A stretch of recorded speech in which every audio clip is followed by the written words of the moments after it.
تو لاہور، ملتان اور راولپنڈی میں میٹرو کے پروجیکٹس بنتے ہیں، کامیاب ہو جاتے ہیں، اور وزیر اعظم اگر انتہائی ایماندار ہو تو پشاور بی آر ٹی کا ایک منصوبہ بھی، اس میں بھی قوم کو اربوں روپے کا چونا لگ جاتا ہے۔ وزیر اعظم کرپٹ ہو تو چینی 52 روپے فی کلو ملتی ہے، اور ایماندار وزیر اعظم آئے تو چینی 110 روپے فی کلو ملتی ہے۔ وزیر اعظم کرپٹ ہو تو اربوں روپے کی سرمایہ کاری سے سی پیک منصوبے شروع ہوتے ہیں، اور وزیر اعظم ایماندار آ جائے تو یہی سرمایہ کاری پھر ایران منتقل ہو جاتی ہے۔ وزیر اعظم کرپٹ اور بے ایمان ہو تو بجلی کے منصوبے لگتے ہیں، اور ایماندار وزیر اعظم آئے تو بجلی کے منصوبے لگانے کی بجائے وہ لوڈ شیڈنگ شروع کر دیتا ہے، اور یہ بتانا شروع کر دیتا ہے کہ آپ کو مہنگی بجلی بیچی جا رہی ہے۔ وزیر اعظم کرپٹ اور بے ایمان ہو تو مہنگائی 3% پر آ کر رک جاتی ہے، اور ایماندار وزیر اعظم ہو تو مہنگائی میں 10 درجے ترقی ہو جاتی ہے۔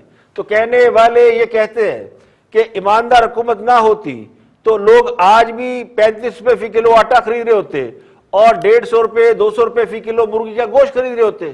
یہ تو بھلا ہو ایماندار حکومت کی وجہ سے لوگوں کو یہ پتا چل گیا کہ روپے کی اصل ویلیو کیا ہے اور ڈالر کی اصل ویلیو کیا ہے۔ وزیر اعظم بے ایمان ہو تو 4.5 لاکھ والا حج 2.5 لاکھ روپے میں ہوتا ہے، 118 روپے فی لیٹر ملنے والا پیٹرول 68 روپے میں ملتا ہے، اور 900 روپے میں جو دوائی آج مل رہی ہے وہ 400 روپے ملتی ہے۔ تو وزیر اعظم بے ایمان کرپٹ ہو تو سڑکیں، اسپتال اور بجلی گھروں کے منصوبے لگاتا ہے، لیکن وزیر اعظم ایماندار ہو تو منصوبے تو دور کی بات، کاغذوں میں بھی کسی کو ریلیف نہیں ملتا۔ ہاں صاحب اپنے سیاسی مخالفین پر یہ الزامات لگایا کرتے تھے کہ وہ چور ہے، کرپٹ ہے، لوٹ مار کرتے ہیں، اور 25 سال سے اقتدار پر قابض ہے۔ تو آج دیکھ لیں صورتحال کیا ہے۔ خان صاحب کے صرف 30 ماہ کے دور میں، ایماندارانہ دور حکومت میں جو سکینڈل بھی سامنے آتا ہے اس میں یا تو کوئی وزیر نکلتا ہے یا مشیر نکلتا ہے۔ اب خان صاحب کی جس کوالٹی پر قوم کو سب سے زیادہ فخر تھا اور جس پر وہ خود بہت زیادہ فخر محسوس کیا کرتے ہیں، وہ یہ کہ خان صاحب کپتان ہیں اور وہ ٹیم بنانا جانتے ہیں۔ جس ٹیم نے 92 کا ورلڈ کپ جیتا تھا اس میں خان صاحب کا کردار صرف اتنا تھا کہ وہ اس ٹیم کے کپتان تھے جسے خان صاحب خود منتخب کرنے کا کریڈٹ لیتے تھے، لیکن ان کی سیاسی ٹیم کا حال یہ ہے کہ ادویات کے سکینڈل سے عامر کیانی، آٹے کے سکینڈل سے خسرو مختار، چینی سے جہانگیر ترین، پیٹرولیم سے ندیم بابر، اور اب رنگ روڈ سے زلفی بخاری سمیت کئی اہم لوگ نکل رہے ہیں، اور یہ ٹیم خان صاحب کی اپنی منتخب کی ہوئی ٹیم ہے۔ تو اس کا کریڈٹ بھی آپ کو خان صاحب کو دینا پڑے گا کہ انہوں نے اپنے ارد گرد وہ لوگ جمع کیے ہیں جو اربوں روپے کے ڈاکے مار رہے ہیں، اور یہ ہم نہیں کہہ رہے، یہ خود خان صاحب کی انکوائری رپورٹیں کہہ رہی ہیں۔ اب ڈاکے بھی لوگ مار رہے ہیں لیکن انہیں سزا بھی نہیں مل رہی۔ پنجاب اس سے بھی بڑا سکینڈل بھی موجود ہے، وہ پنجاب حکومت نے پچھلے ماہ ایک پرائیویٹ ہاؤسنگ سیکٹر کو ریگولرائز کرنے کے لیے آرڈیننس جاری کیا ہے۔ اگر اس کا بھی باریک بینی سے جائزہ لے تو پتہ چلے گا وہ بھی انہی ہاؤسنگ سوسائٹیوں کو فائدہ پہنچانے کے لیے تھا جن کا نام کمشنر راولپنڈی کی رپورٹ میں شامل ہے، اور یہ پنجاب حکومت کی طرف سے جاری کیا گیا۔ تو وزیر اعلیٰ پنجاب کے بارے میں یہ سب جانتے ہیں کہ وہ کوئی بھی کام خان صاحب کے علم میں لائے بغیر یا ان کی منظوری کے بغیر نہیں کرتے۔ تو اس لیے کہنے والے کہتے ہیں کہ یہ معاملہ یا اس کا کھرا بہت دور تک جائے گا، اگر تو 2-4 قربانی کے بکروں سے بات بن جائے تو بن جائے، ورنہ یہ معاملہ بہت کچھ بہا لے جا سکتا ہے۔ یہاں پہ لیکن ایک بریک، اور بریک کے بعد واپس آئیں گے اور بھی اہم موضوعات آپ کے ساتھ شیئر کریں گے، ہمارے ساتھ رہیے گا۔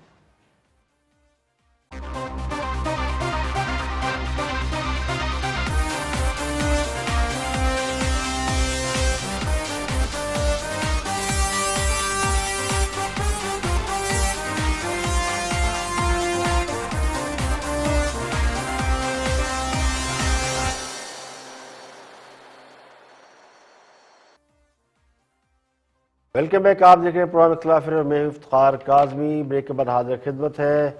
مسلم لیگ نون نے حکومت پر یہ الزام لگایا تھا کہ وہ معیشت کے حوالے سے جتنے انہوں نے اسٹیپ لیے ہیں وہ سب خراب ہے، اور معیشت بڑی خراب حالت میں ہے۔ کل مفتیٰ اسماعیل اور احسن اقبال نے جوائنٹ پریس کانفرنس کی اور انہوں نے حکومت پر خاصے الزام لگائے۔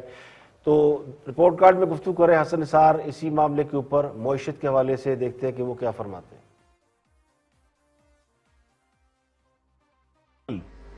Muslim League was a kiss of death for the economy of this country. اب سے نہیں، day one سے وہ اکیلا ایل ڈی اے کو کھول کے بیٹھ جائے، یہ نالائکوں کا ٹولہ ہے. وہ سمجھدار سیانے بزرگ ہوتے چند جن کے پیچھے کو تجربہ ہوتا، زیادہ نہیں 10 12 15 سال کا، دو بار انہوں نے کوئی راؤنڈ کھیلا ہوتا. دھجیاں اڑا کے رکھ دے آدمی، اکیلا ایل ڈی اے.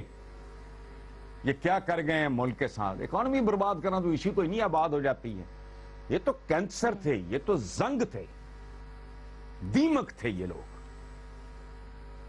ان کے بار کے اثاثے بولتے ہیں بھائی کہاں سے گیا وہ، روٹی کا سائز تو اتنا ہی ہے. ٹھیک، بہرحال بےہودہ بات کر رہے ہیں ہم. اچھا حسن نثار صاحب. جی بس نہیں حسن نثار صاحب تھوڑا سا یہ بتائیے گا، یہ جو آپ ابھی دستاویز دکھا رہے تھے یہ کیا ہے، کیا رپورٹ ہے؟ اور اب آئیں شوکت ترین صاحب، کیا ان سے آپ کو کوئی امید ہے؟ حکومت بڑے دعوے کر رہی ہے نا ان سے متعلق. وہ دیکھیں وہ تھوڑا ظاہر ہے ان سے تو شوکت ترین بہت بہتر آدمی ہے. وہ تو خیر ویسے ہی ملازم تھا، وہ تو ایجنڈے پہ پہلے بھی تھا، آج بھی. کیا لائلٹی ان کی یار؟ کبھی پیپلز پارٹی کے لیے کی نوکری، کبھی ادھر نوکری نہیں بچارا. وہ تو ایک ننا منا سا وائس رائے تھا اکانومی کے نام پہ جو ادھر آیا ہوا، تو اس نے کیا کرنا تھا بیچارے؟ اس کو پاکستان کی ریالٹیز کا، گراؤنڈ ریالٹیز کا، لوگوں کا حالات. اور یاد ہے جب کسی نے کہا تھا کہ پتہ نہیں کیا سبزی، آلو ٹماٹر پتہ نہیں کیا تھا، تو اس نے کون کو عجیب و غریب صحیح کو بھاؤ بتایا تھا. اخباروں میں اس کا مذاق اڑایا گیا تھا اس بندے کا. اسد عمر جو ہے وہ پی آر شیئر کا بندہ ہے، وہ سمارٹ آدمی ہے، لیکن زبان اور ذہن میں فرق ہوتا ہے. زبان چلانا بہت آسان ہے، ذہن اور یہ بہت بڑا بحران ہے. یہ حفیظ شیخ ہی تھے. مجھے تو خوف آتا ہے. یہ شوکت ترین نے جو بات کی ہے بڑی انکریجنگ ہے. اس کا مطلب ہے ریئلسٹک آدمی ہے کہ اگر جی ڈی پی یہاں تک نہیں جاتی تو پھر ملک کا اللہ ہی حافظ ہے 4 سال میں.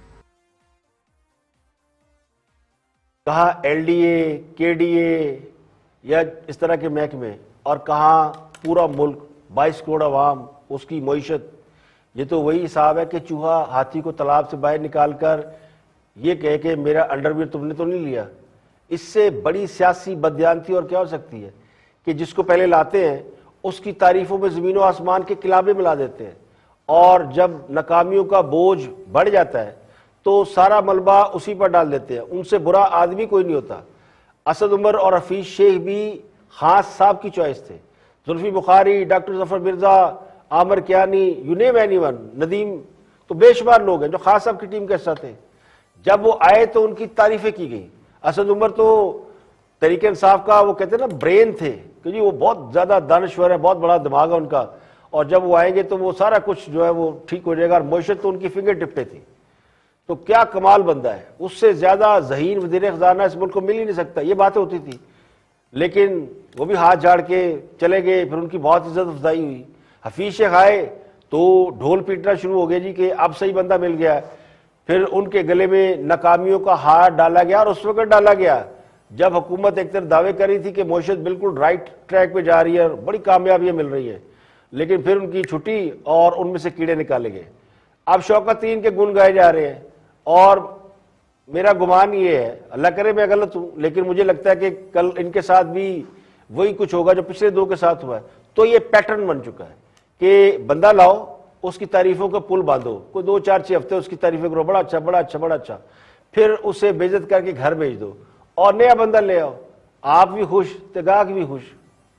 اسلام آباد کے حلقوں میں بہت سی اہم باتیں زیر گردش ہیں، جن میں یہ بھی زیر گردش ہے کہ خاص صاحب اور ان کے چاہنے والوں میں کہیں ناراضگی ہے، کہیں اختلافات ہے، کہیں کوئی ہلکی پھلکی موسیقی چل رہی ہے. تو خود شیخ رشید اس بات کا انکشاف کریں، ان کی زبانی سنتے ہیں کہ چل کیا رہا ہے. واچ شیخ رشید.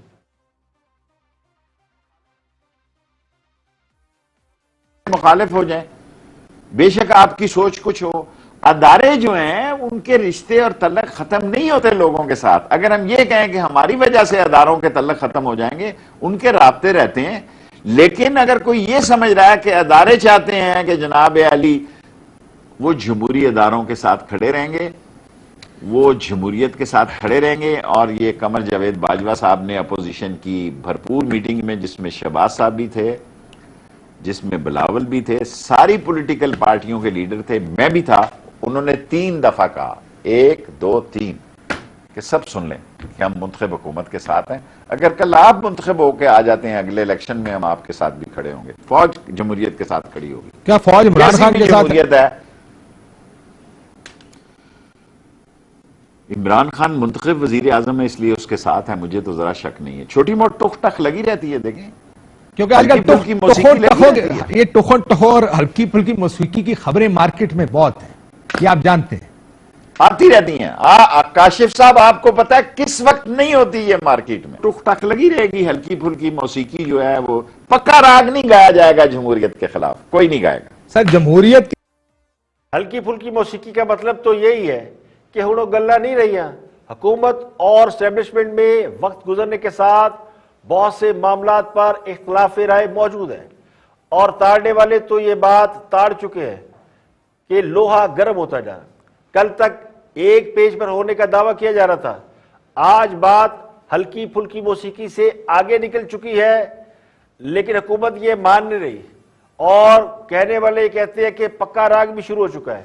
اور اب تو اتنا شور ہے کہ کان پڑی آواز سنائی نہیں دیتی. لیکن حکمرانوں کے کان ہمیشہ بند ہوتے ہیں. حکمرانوں کو نہ عوام کا شور سنائی دیتا ہے نہ کوئی اور شور سنائی دیتا ہے. جس طرح کبوتر بلی کو دیکھ کر آنکھیں بند کر کے سمجھتا ہے کہ خطرہ ٹل جائے گا تو وہ ٹلتا نہیں ہے. تو لگتا یوں ہے کہ فاصلے بڑھتے جا رہے ہیں، اور ہر روز کوئی نہ کوئی ایسی چیز سامنے آتی ہے جس سے لگتا یوں کہ ڈفرنس آف اوپینین ہے، اور اس میں کمی کی بجائے اضافہ ہو رہا ہے. یہ الگ بات ہے کہ کوئی بھی ادارہ یا اس کا سربراہ حکومت وقت کو کبھی یہ نہیں کہہ سکتا کہ ان کے ساتھ نہیں ہے. یہ اس کے فرائض منصبی میں شامل ہے. وہ سرکار کا ماتحت ہے تو سرکار کی ماتحتی ظاہر ہے کرنی پڑتی ہے. سرکار کے ماتحت اداروں کے ملازمین سرکار کے ماتحت ہوتے ہیں، اور حکومت وقت ہی اصل سرکار ہوتی ہے. اگر کسی بھی ادارے کا سربراہ یہ کہے گا کہ وہ اس حکومت کے ساتھ نہیں ہے تو پھر اس کی نوکری تو گئی، اس کے خلاف تادیبی کارروائی بھی ہو سکتی ہے. تو ماسوائے عدالتیں ہی ایسا ایک فورم ہے جو کہ حکومت کے خلاف بات کر سکتی ہے، حکومت کی تھوڑی بہت کھچائی کر سکتی ہے. لیکن جو کوئی ادارہ وہ اعلانیہ کسی حکومت کے خلاف بغاوت نہیں کر سکتا. لیکن دھواں وہی سے ہوتا ہے جہاں آگ لگی ہو. تو شیخ رشید نے نہ صرف یہاں پہ اس بات کا اقرار کیا ہے، بلکہ پچھلے دنوں کچھ وزراء کی اسٹیبلشمنٹ کے کچھ اعلیٰ لوگوں سے ملاقات ہوئی تو اس کا احوال بھی شیخ رشید خود ہی بتا رہے ہیں. 6 یا 5 وزراء تھے جن کی ملاقاتیں ہوئی اسٹیبلشمنٹ میں کچھ لوگوں سے، بڑا ناخوشی تھی وہاں پہ بزدار کے. سنا میں نے خان صاحب سے یہ بات، آپ نے سنی ہے؟ میں نے خان صاحب سے یہ سنی ہے. اس میں اسد عمر تھے، پرویز جو بھی تھے، نام لینے کا کیا فائدہ. میں نے خان صاحب سے یہ بات سنی ہے. لیکن یہ سارے وزیر میرے سمیت بھی مل جائے نا، ہم عمران خان کا کچھ نہیں بگاڑ سکتے. آپ نہیں تھے اس میٹنگ میں. صحیح کہہ رہے ہیں آپ. باقی گئے تھے. میں جو آپ سے عمران نے کیا کہا اس پہ مجھے پتا چلا ہے کہ وہ عمران میں بھی زیادہ خوشی نہیں ہے، پرائم منسٹر میں بھی زیادہ خوشی نہیں ہے. دیکھیں یہ سارے منسٹر میرے سمیت اللہ کے بعد عمران خان کی وجہ سے، اس میں ایسے بھی لوگ ہوں گے شاید جو میری طرح، میں 15ویں دفعہ وزیر بن رہا ہوں، ملک صاحب اللہ کا احسان ہے، دعا کریں 16ویں دفعہ کوئی اور منسٹری نہ ہو، اسی میں ہم 5 سال پورے کرنے. پتہ تو اللہ کو ہے نا. اس میں بہت سارے لوگ ایسے ہیں جن کی سیاست عمران خان کی وجہ سے، اور وہ فرسٹ ٹائمر ہیں. میں تحریک انصاف کو عمران خان سمجھتا ہوں، اور عمران خان کو نکال دوں تو کوئی پارٹی نہیں سمجھتا. ان کے MNAs کی اکثریت جیت نہیں سکتی، اپنے محلے سے ووٹ نہیں لے سکتی اگر عمران ساتھ نہ لگے. یہ تو بات ہے، یہ تو شاکی نہیں. اللہ آپ کا بھلا کرے. تو جب وہ مل کے آئے تو عمران خان ناخوش کیوں تھے؟ آف کورس ناخوش تھے. کیوں؟ بھئی انہوں نے مناسب، وہاں جو ملاقات ہوئی عمران خان صاحب نے مجھے یہ بتایا کہ ان کی ملاقات ہوئی. ناخوشی کی وجہ کیا تھی؟ میرے سامنے ناخوشی کا اظہار. تو یہ ہے صورتحال کہ اب معاملہ جو ہے وہ ایک پیج والا رہا نہیں ہے، اور بہت سے معاملات پر ڈفرنس آف اوپینین خود خاص شیخ رشید جو ہے وہ خاصے باخبر آدمی ہے، اور وہ خود مانتے ہیں، بلکہ ایک زمانے میں کہا کرتے تھے کہ وہ انہی کی پیداوار ہے جن کے بارے میں اب باتیں ہو رہی ہیں. تو وزراء کی اسٹیبلشمنٹ سے ملاقات پر خاص صاحب خوش نہیں ہوئے تو کیوں خوش نہیں ہوئے؟ کون سی ایسی بات تھی جس پر خاص صاحب ناراض ہوئے؟ تو وہ بھی کوئی ڈھکی چھپی بات نہیں ہے. وزراء کو یہ بتایا گیا تھا کہ حکومت کی کارکردگی سے وہ لوگ خوش نہیں ہیں، اور یہ انڈائریکٹ ایک ایسی میسیجنگ تھی جو خاص صاحب تک پہنچ گئی ہے. اس کا خاص صاحب پر کوئی اثر ہوا یا نہیں ہوا یہ ایک الگ بات ہے، لیکن وہ جو کہتے ہیں نا اقتدار کی غلام گردشوں میں بہت کچھ چل رہا ہے، تو یہ اس بات کا ایک مستند ثبوت ہے کہ ایک فیڈرل منسٹر خود اس بات کا اقرار کر رہا ہے کہ وہاں معاملہ ٹھیک نہیں ہے۔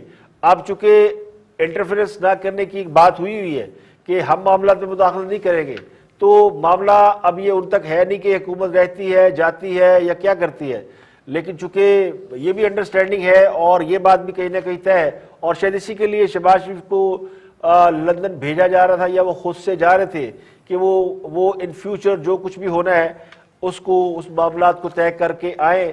اب بجٹ ایک ایسا معاملہ ہے، اس کے اوپر بھی حکومت کا ایک بہت بڑا امتحان ہے۔ ابھی بجٹ کا وقت شروع نہیں ہوا لیکن اگلے مہینے بجٹ ہے، تو اس بجٹ تک لگتا ہے یہ کہ سیاسی جماعتیں کسی حد تک خود کو اعتدال میں رکھیں گی، لیکن اس کے بعد یہ معاملہ ان کنٹرول رہتا ہے یا نہیں رہتا، اور یہ جو آپس میں ہم آہنگی والی بات ہے یہ کتنی دیر چلتی ہے، خاص کر جب سے رنگ روڈ کا ایک سکینڈل سامنے آیا ہے، اور رنگ روڈ کے سکینڈل میں بھی وہ لوگ بدنام ہو رہے ہیں جنہوں نے آپ کو نیک نامی دینے کی کوشش کی، تو مجھے لگتا ہے کہ اب اس میں سے ہاتھ اٹھا لیا گیا۔ تو شیر رشید کی اگر آپ دونوں کلپ آپ غور سے سنیں تو آپ کو ان بٹوین لائن، وہ کہتے ہیں نا بین السطور، بہت سی چیزوں سے آگاہی ہو سکتی ہے، اور بہت سی چیزوں پر آپ خود ہی انڈرسٹینڈ کر سکتے ہیں کہ سچویشن کیا ہے۔ تو آج کے لیے اتنا ہی، کل پھر حاضر ہوں گے مزید خبروں تبصروں تجزیوں کے ساتھ۔ پروگرام اختلاف رائے سے افتخار کاظمی کو اجازت دیں۔ اپنا اور اپنے ارد گرد کے لوگوں کا بہت خیال رکھیے گا۔